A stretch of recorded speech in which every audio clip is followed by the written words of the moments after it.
You probably do not know what is going on with the term Christian nationalist. A couple of years ago, as I started down this journey of learning what this new political buzzword was, I had a gut reaction instinct to this, and I was like, what is wrong with being a Christian nationalist? And so, as I've talked with this concept further with other people, in the words of one of my buddies, he said it best. He was like, isn't that a white supremacy group? And that is exactly the problem. You see, Satan has gone out of his way to absolutely divide any kind of strength in this country towards good morals. And we're seeing that with his attack on the right side of politics. Now, so the term Christian nationalist is actually being used by those in other parts of the world to spread the ideas of white-only, primary native citizen over any kind of immigrant, institute change by force. And so there are those that even adhere to Christian ideals, but their implementation of these things would be far less than Christian.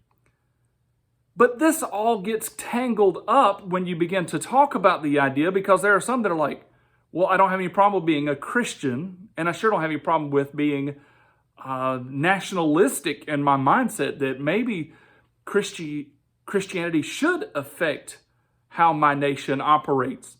And so those that are on the left, and especially the evil, dark forces that are on the left, are muddling these terms together and conflating them and confusing them so much so that to respond to them without a total education on the matter is almost pointless. And it just divides right from far right and extremes from Christians, etc.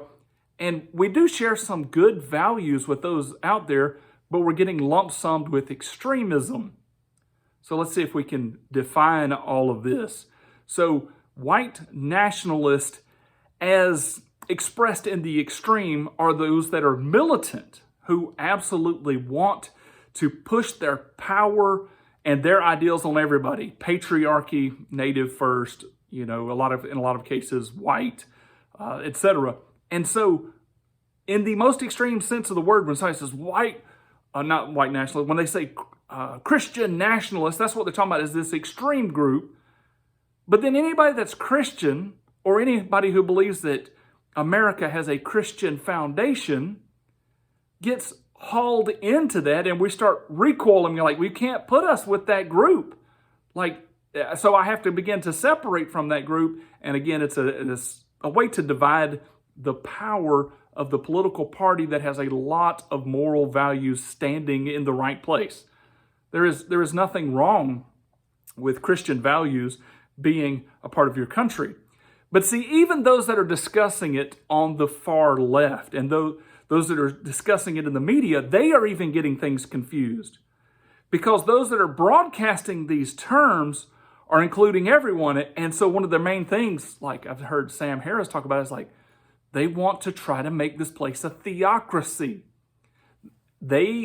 A lot of atheists equate the entire right side of the spectrum with extreme militant extremism. And the two things are not synonymous. They have some overlapping values, and I would say some good values, like when you consider something like patriarchy. Yes, we should follow the protocol as men to stand up for our society and to use the authority and the aggression, the natural aggression in us to accomplish things, to keep people safe, etc. There is nothing wrong with that. To provide a leadership model, there's nothing wrong with that. There is nothing wrong with these things. But yet they're like, oh, they want to make us a theocracy. So the main distinction there is that Christians, while wishing that these values and voting for these values and standing up for these values by living these values, would not go so far as to militantly impose these values. Now, see, there's a whole difference there between offense and defense.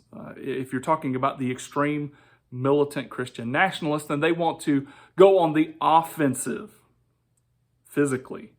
But Christians do go on the offense, but not in a physical sense of the fashion, definitely not in murderous fashion or not in authoritarian fashion.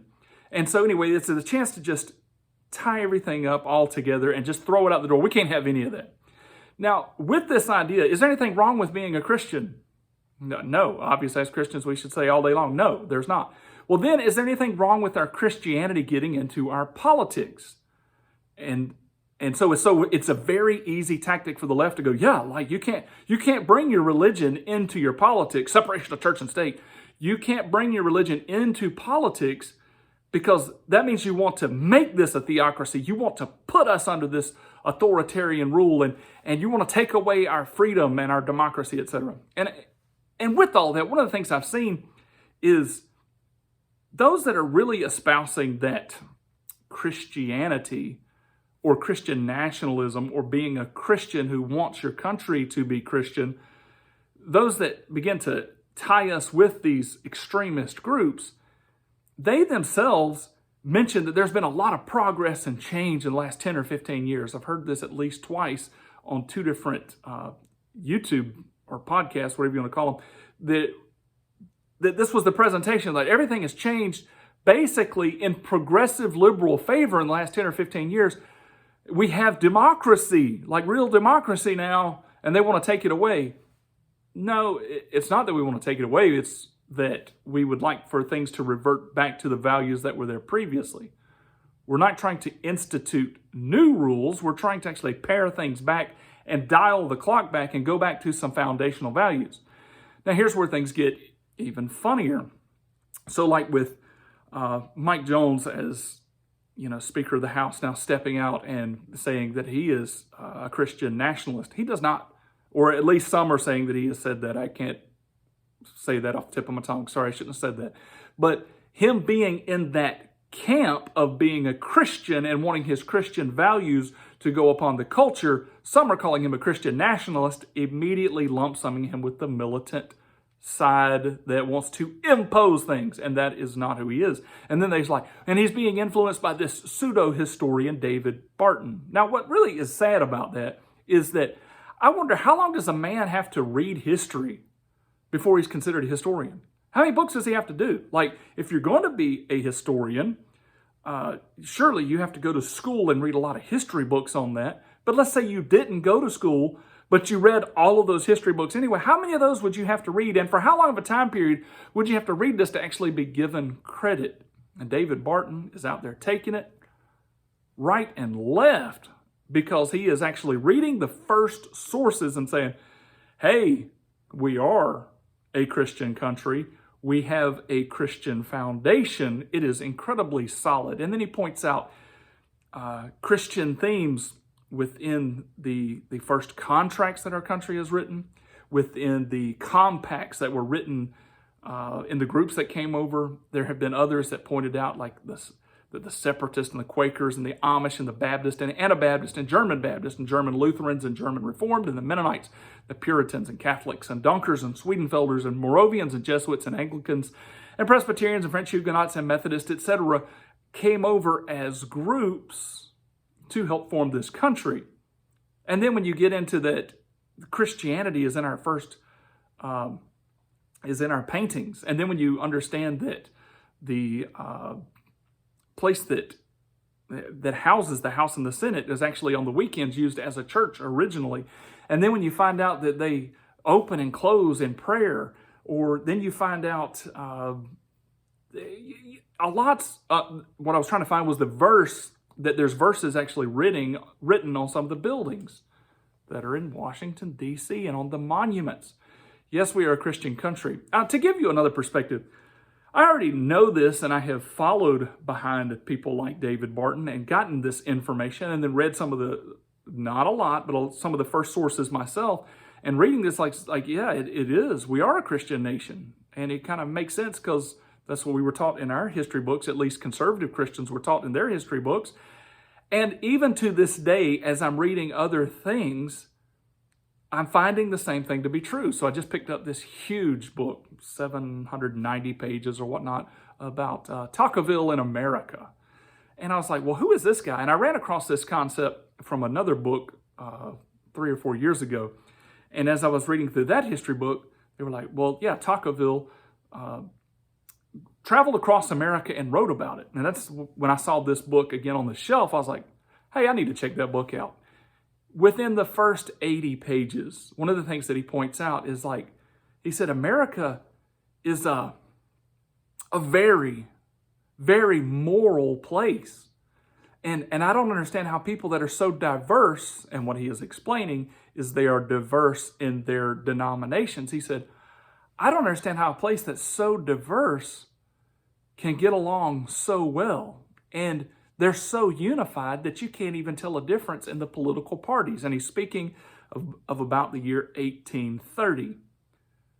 So religion, Christianity, has been a part of America as far back as you can go. And so no Christian needs to apologize for being focused on having an attitude within them, an active attitude within them that says, hey, we need to get involved in government, we need to get involved in authority structures and get these things straightened out. We are one nation under God, and we sure need to begin to act like it.